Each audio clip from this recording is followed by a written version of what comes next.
जय गुरु जी, शुक्राना गुरु जी। सभी प्यारी संगत को जय गुरु जी। वीडियो को लाइक कीजिए, चैनल को सब्सक्राइब कीजिए और बेल आइकन को प्रेस कीजिए ताकि हमारे आने वाले सत्संग आप तक पहुंच सके। जय गुरु जी। गुरु जी का हर पल शुक्राना। गुरु जी को कोटि कोटि प्रणाम। संगत जी, गुरु जी का आशीर्वाद संगत को किसी भी मुश्किल में हारने नहीं देता, क्योंकि गुरु जी स्वयं ईश्वर हैं। वे संगत को यमदूतों से भी बचा लेते हैं।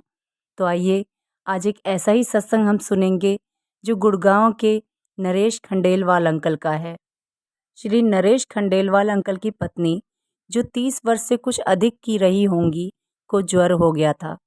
पता लगा उसे डेंगू ज्वर था। उसके गुर्दे प्रभावित हुए थे। गुड़गांव में डॉक्टर ने उसका उपचार करने से मना कर दिया था, क्योंकि उसके प्लेटलेट्स की मात्रा केवल 10,000 थी। जैसे यह अपर्याप्त था, मंगलवार को एक रक्त वाहिनी फट गई और रक्त प्रवाह को रोक पाने में असमर्थ डॉक्टर ने उसे हॉस्पिटल से छुट्टी कर दी। फिर उसे नोएडा के मैक्स हॉस्पिटल में एडमिट कराया गया। नरेश अंकल के बड़े भाई गुरुजी के भक्त थे।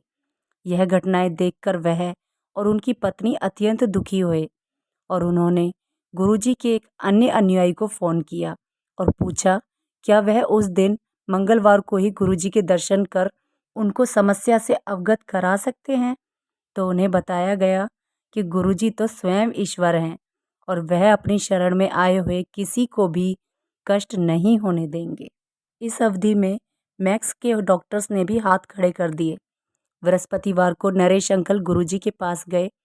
जैसे वह गुरुजी के चरण स्पर्श कर रहे थे, वह अपने आप को रोक नहीं पाए और उन्होंने गुरुजी को बता दिया कि उनकी पत्नी डेंगू से पीड़ित है। गुरुजी का उत्तर स्वयं में सांत्वना देने वाला था। डेंगू डेंगू की ओंदा है, चल जा, कुछ नहीं होया उसनू। नरेश अंकल जैसे ही हॉस्पिटल वापस पहुंचे, उनकी पत्नी की प्लेटलेट्स की संख्या प्रत्येक परीक्षण में ऊपर बढ़नी आरंभ हो गई। 12,000 से 30,000, फिर 50,000, फिर 1 लाख, 1 लाख से 1.5 लाख आदि। गुरुजी के आशीर्वाद से उसके शरीर में उपचार की प्रतिक्रिया आरंभ हो गई थी। हॉस्पिटल में ही एक रात को वह चीखती हुई उठी। उसके आसपास सबने पूछा कि क्या हुआ। उसने स्वप्न देखा था कि 3 काले मनुष्य उसको खींच कर ले जा रहे थे और वह बचाने के लिए पुकार रही थी, किंतु उसके सब और खड़े समूह में से कोई भी कुछ नहीं कर पा रहा था। फिर उसने गुरुजी को पुकारा, वह आए, यमदूत चले गए और वह बच गई। यह स्वप्न उसने 2 बार देखा और उसे प्रतीत होने लगा कि उसे गुरुजी ने ही जीवन दान दिया है। केवल गुरुजी ही ऐसा कर सकते हैं। 1 सप्ताह में ही उसे हॉस्पिटल से छुट्टी मिल गई। फिर उसके गुर्दे ठीक करने के लिए उसे डायलिसिस पे डाला गया। आज वह माँ, पत्नी और बेटी तीनों की भूमिका निभा रही है। गुरुजी ने यमदूतों को वापस भेज दिया था। क्या कोई और ऐसा कर सकता है? जय गुरु जी, शुक्राना गुरु जी। ऐसा ही एक और सत्संग संगत जी कि कैसे गुरुजी ने एक बच्चे की प्रार्थना सुनी और उसे रोग से ठीक किया। ये सत्संग भी बड़ा प्यारा सत्संग है संगत जी, जो दिल्ली के नवीन अंकल और मीनू शर्मा आंटी का है। यह लिखते हुए मेरे नेत्र जल प्रवाह से धूमिल हो रहे हैं। मेरा पुत्र शांतनु जानना चाहता है कि मुझे अपने कार्यालय का कार्य समाप्त करने में कितना समय और लगेगा। उस बेचारे को यह ज्ञात नहीं है कि मैं जो कार्य कर रहा हूँ वह उससे ही संबंधित है।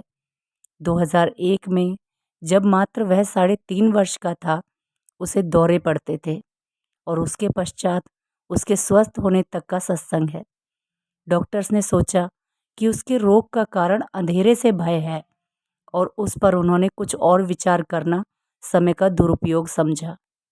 किंतु दिसंबर 2001 और जनवरी 2002 की अवधि में उसे 2 और दौरे पड़े। स्नायु विशेषज्ञों ने अनेक परीक्षण करवाए और निर्णय लिया कि उसे किसी प्रकार का मिर्गी रोग है। तुरंत उसकी चिकित्सा शुरू की गई, किंतु दवाइयाँ लेते हुए वह सदा खोया और भयभीत लगता था।